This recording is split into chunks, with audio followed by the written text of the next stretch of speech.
In the name of Allah, the most compassionate, the most merciful, my dear friends, each of us want to be respected by the others.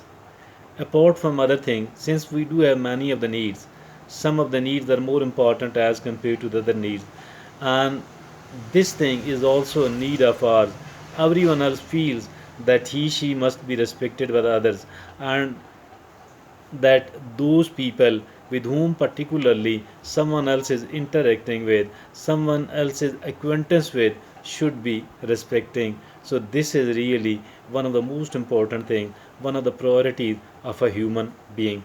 But at the same time, either consciously or unconsciously, we are seen doing the thing, we are adopting the attitudes which actually create a kind of disrespect in the minds and the hearts of the others for us. So that is something really, really bad. In this case, actually, we are becoming our own worst enemy. We don't have to become our own worst enemy at all. Rather, we need to be our own best well wisher, and we need to know actually what are those habits which are which does create a kind of disrespect for us in the minds and the hearts of other people. And that is going to be the topic of our today's discussion.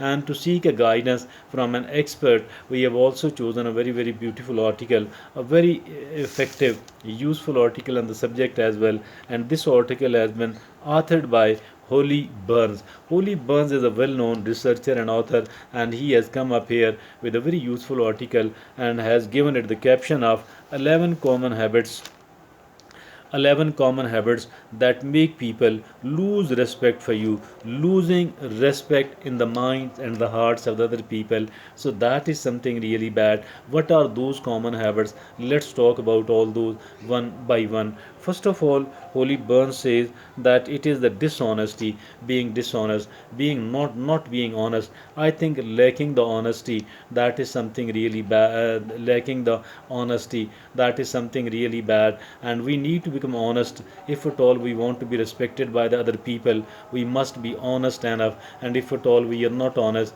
it actually mean that we will not be able to keep our respect in the minds and the hearts of the people. So we must be careful about it, and we must become an honest person. The second thing is unreliability. Some of the people are not reliable at all. While what is this lacking the reliability? That if at all someone else has made a commitment with you that he she will be doing it, but they fail to do that, this is lacking the honesty. And lacking the honesty, actually lacking the reliability. We must be reliable as well. If at all we have made a commitment, I think we must be honoring it. And if at all we don't honor it, it actually means that we are not a reliable person at all. So the next is, the next is interrupting others.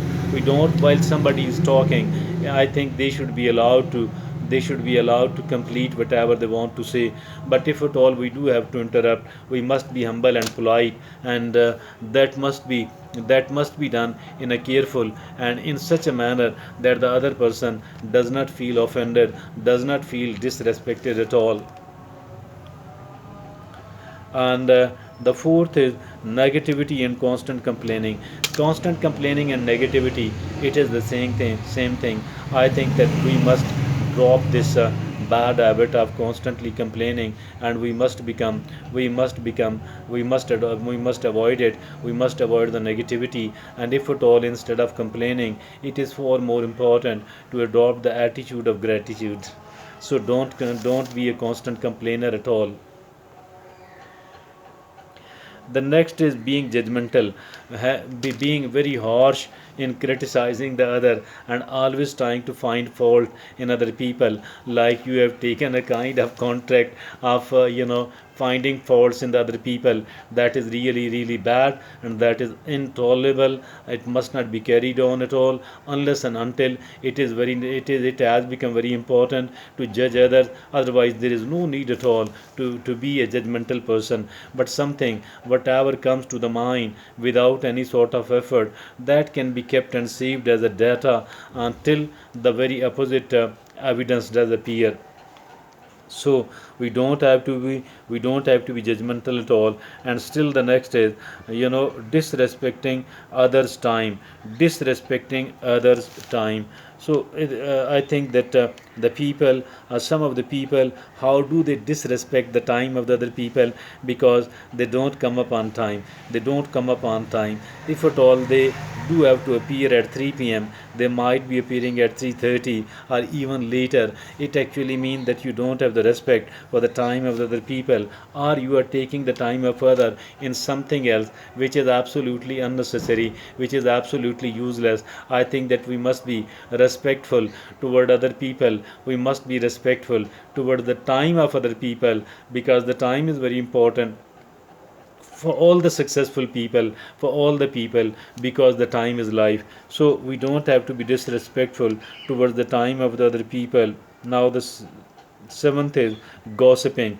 Gossiping mean talking, bad mouthing about others in the absence of them. I think that is again really bad. We either, if at all we can't talk good in the absence of the other people, it is far better to stay quiet and not to gossip about the other people. Still the other is being an arrogant or overly proud. We don't need to become arrogant at all. Rather, it is very good to become a humble person. It is very good to become a polite person. Never become an arrogant person at all. And don't be overly proud. Don't be overly proud at all. And still the next is ignoring or dismissing others' feelings. We don't have to ignore and we don't have to dismiss the feelings of the other people. We don't have to ignore and we don't have to dismiss the feelings of the other people. Rather, we do have to be respectful towards the feelings of the other people. And the 10th is being manipulative or using people. We don't have to be manipulative person at all, and we don't have to use the other people at all, because maybe they will not feel at that moment, they will not be able to understand and realize, but in the hindsight later on they will be able to understand. And they, once they come up, once they understand that they were being used or manipulated upon, so they will automatically garner the disrespect for us in their minds and hearts. And the last is not taking responsibility for your action. There are enough number of people here in this world who don't take responsibility for their action, and they, once the bad results does appear, they are found saying that it is not because of me, it is not because of my action, rather it is because of the other people, it is because of them. So I think it must be taken care of, that we do have to take the responsibility for our action. Because if at all we do want to reform ourselves, if at all we do want to reform ourselves, it is really important, it is really important that we do take the responsibility of our actions. So these were the 11 common habits which create the disrespect for us in the mind and the hearts of the other people, which lose the respect for us in the minds and the hearts of the other people. That was a very useful and very beneficial article, being which has been authored by Holy Burns, who is a very known researcher and author. I think that it is a very useful article for each one of us, if we want to create a kind of respect in the minds and the hearts of the other people for us. So that is really important. It must be taken care of, and we must know that if at all any of the bad respect, any of the bad habit we are having in us, so if at all any of these bad habits is found inside us, we must try to remove it, we must try to reform ourselves as soon as possible. Thank you.